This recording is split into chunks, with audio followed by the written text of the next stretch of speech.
नमस्कार, आपका स्वागत है एक बार फिर द नेशन न्यूज के एक और स्पेशल वीडियो में। बताएंगे आज दिन भर की बड़ी खबरों को, लेकिन उससे पहले यदि आप भी बीजेपी के द्वारा लाए गए 3 कानूनों का विरोध करते हैं तो इस वीडियो को लाइक कीजिए और देखते रहिए। बढ़ते हैं पहली खबर की ओर। आपको बता दें कि सुप्रीम कोर्ट का बड़ा फैसला, छात्रों को हर महीने मिलेगा 2000 रुपए, सरकार को दिया निर्देश। दरअसल मंगलवार को सुप्रीम कोर्ट ने बाल संरक्षण गृहों के बच्चों को लेकर एक बड़ा फैसला किया है। कोर्ट ने कहा कि उन सभी बच्चों की शिक्षा के लिए प्रति महीने 2000 रुपए दिए जाए जो एक बाल संरक्षण गृह में था और जिसे अब कोरोना वायरस महामारी के दौरान उसके परिवार को सौंप दिया गया है। अदालत ने सभी राज्य सरकारों को ऐसा करने का निर्देश दिया है। बता दें, इसके साथ ही कोरोना वायरस को लेकर सुप्रीम कोर्ट ने यह भी निर्देश दिया है कि राज्य सरकार 1 महीने के अंदर बाल देखभाल संस्थानों को ऑनलाइन क्लास के लिए आवश्यक बुनियादी ढांचा, स्टेशनरी, किताबें और अन्य उपकरण उपलब्ध कराएं। मीडिया रिपोर्ट्स के मुताबिक सुप्रीम कोर्ट ने जिला बाल संरक्षण इकाइयों की सिफारिश के आधार पर बच्चों के लिए घरों की सुरक्षा के लिए अन्य उपकरणों के साथ आवश्यक बुनियादी सुविधाएं, स्टेशनरी, किताबें आदि उपलब्ध कराने का निर्देश किया है। इसके साथ ही न्यायमूर्ति एल नागेश्वर राव की अध्यक्षता वाली पीठ ने राज्यों को यह भी सुनिश्चित करने के लिए कहा है कि बाल संरक्षण गृहों में बच्चों को पढ़ाने के लिए टीचर्स की आवश्यक संख्या उपलब्ध होनी चाहिए। वहीं बीटीसी चुनाव नतीजों पर पीएम मोदी बोले, एनडीए नॉर्थ ईस्ट के लोगों की सेवा के लिए प्रतिबद्ध। दरअसल बोडोलैंड क्षेत्रीय परिषद के चुनाव नतीजों को लेकर प्रधानमंत्री मोदी ने रविवार को कहा है कि एनडीए नॉर्थ ईस्ट के लोगों की सेवा के लिए प्रतिबद्ध है। पीएम मोदी ने असम के लोगों का धन्यवाद भी किया। पीएम ने कहा कि यूपीपीएल और भाजपा असम के बीटीसी चुनाव में बहुमत हासिल करने के लिए बधाई और लोगों की आकांक्षाओं को पूरा करने के लिए बहुत शुभकामनाएं। एनडीए में अपना विश्वास रखने के लिए लोगों का बहुत धन्यवाद।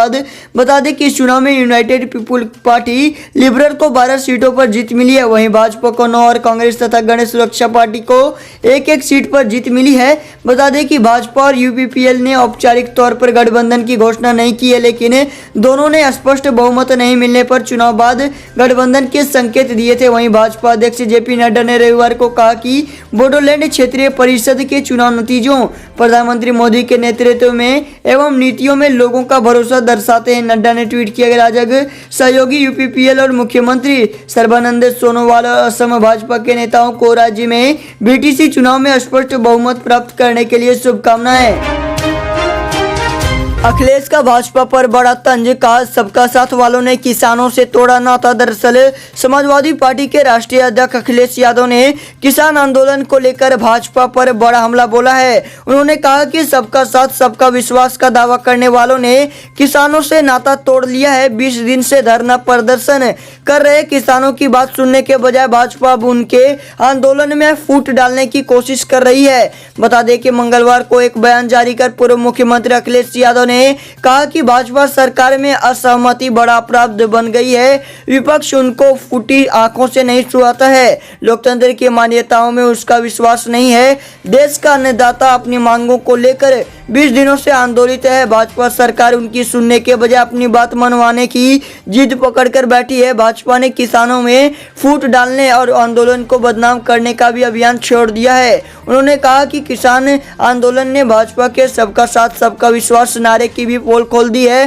भाजपा का झूठा नारा सिर्फ लोगों को गुमराह करने के लिए ही है। अगर ऐसा नहीं होता तो शांतिपूर्ण धरना प्रदर्शन कर रहे किसानों व राजनीतिक दलों पर बर्बर पुलिसिया हमला नहीं कराया जाता। भारत सरकार ने लॉन्च किया नया डिजिटल पेमेंट ऐप डाक पे। जाने इसके फायदे। दरअसल भारतीय डाक विभाग और इंडिया पोस्ट पेमेंट बैंक्स ने एक नया डिजिटल पेमेंट ऐप डाक पे लॉन्च किया है। डाक पे ऐप की लॉन्चिंग एक वर्चुअल इवेंट में हुई, जिसमें आईटी एवं दूरसंचार मंत्री रविशंकर प्रसाद भी मौजूद थे।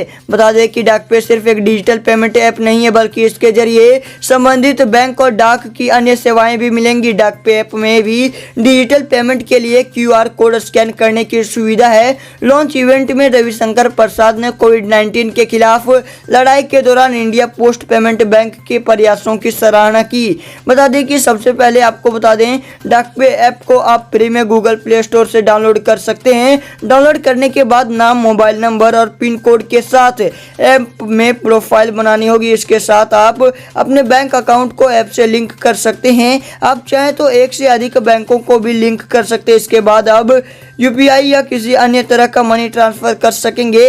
इस ऐप में भी आपको यूपीआई ऐप की तरह 4 अंकों का एक पिन बनाना होगा। इस ऐप से आप किराना स्टोर से लेकर शॉपिंग मॉल तक हर जगह पेमेंट कर सकते हैं।